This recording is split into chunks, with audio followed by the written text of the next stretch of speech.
Hello everybody, welcome back to Let's Play The Adventures of Pip!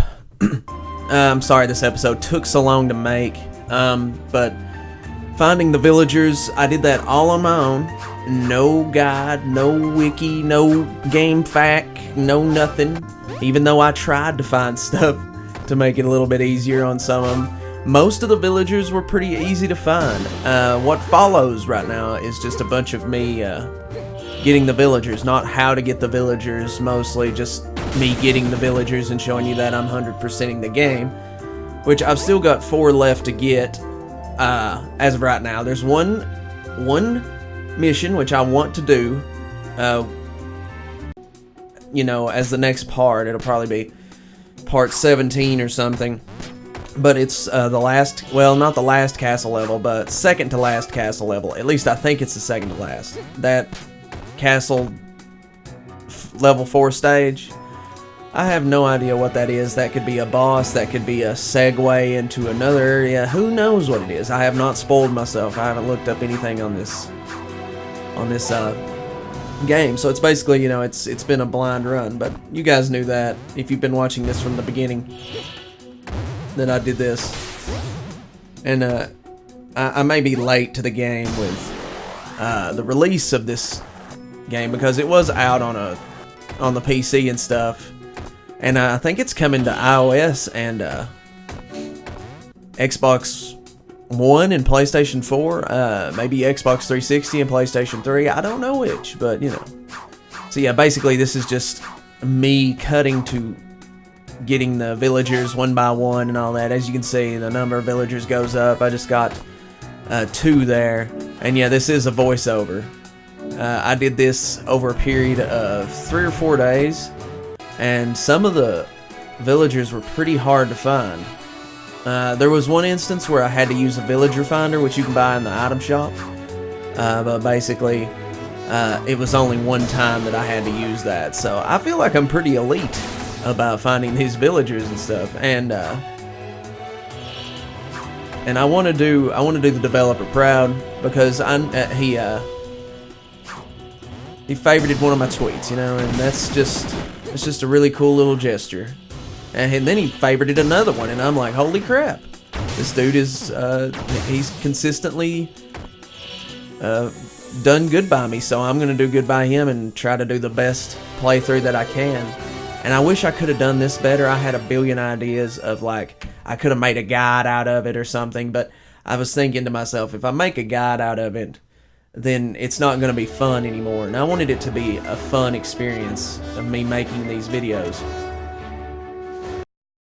And yeah, it's just, now we go to the swamp, you know, every time we go to a new area and I start finding other villagers, it's basically going to transition like this. I think up next is caves, and then lava, and then the castle.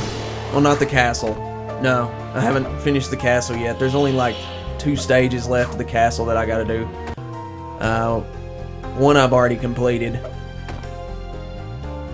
for the, well, 2 I've completed full-blown 100% with the villagers. You've seen that. That was the last episode. And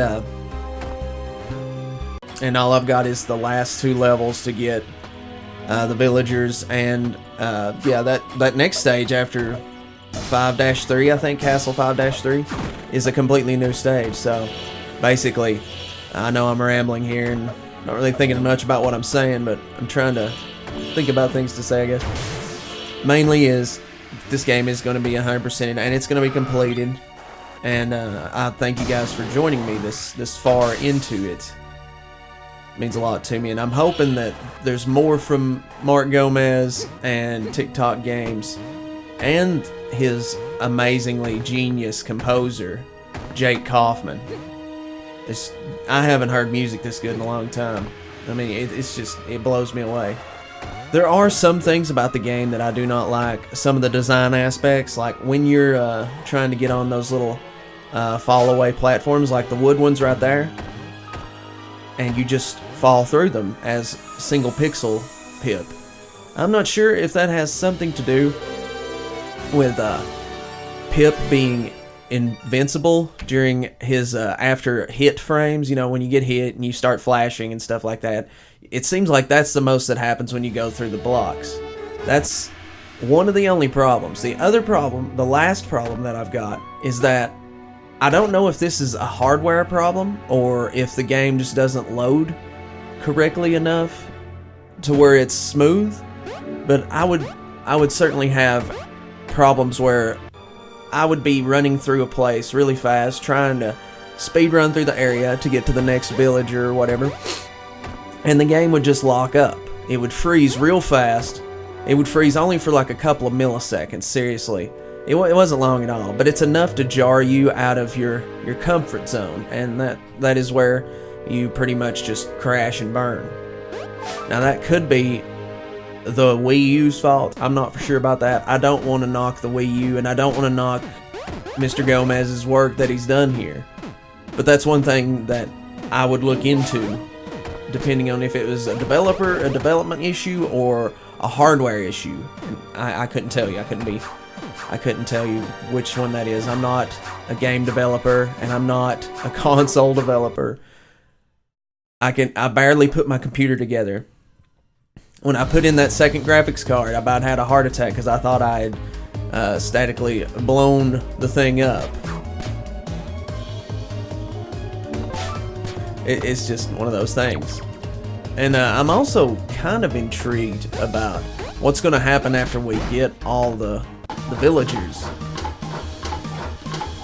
But, you know, because, well, what do you get for 100% on this game? If anything's been like, if he showed me anything, the developer, is that there's probably going to be a huge reward for finding all of the villagers, because he takes a lot of cues from old Super Nintendo collectibles, like Rare mostly, from what I've seen. They're difficulty to find them, and hopefully there's going to be like either a secret boss fight like in Donkey Kong Country 2, or just some big secret stages or something from Super Mario World like that. Or maybe even something like that from Yoshi's Island. Who knows? I'm really looking forward to it. And it was a lot of work finding these, I think it was 50 some odd villagers. See, I'm just in the caves now. And this Grandma Lego character keeps on popping up everywhere that I go in these. Sometimes there's 2 Lego grandmas, and I'm just wondering if that's some kind of joke.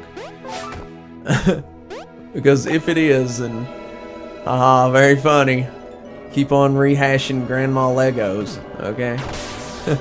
I don't have a problem with it, but it's just funny that you find so many Grandma Legos. You also find a lot of this guy, Curly Q, Stickman Curly Q. I don't know what his name is, but there was a couple of instances where I went back to the village to see how many characters I had unlocked or villagers, and from what I've noticed, there are a lot of unique villagers. So maybe they'll play some kind of part in the ending credits, or maybe some way. Here's another Curly Q, ending some way that will make it more special. And now we move on to the lava. Yeah, this was definitely the hardest area. See, this one right here was really hard to find.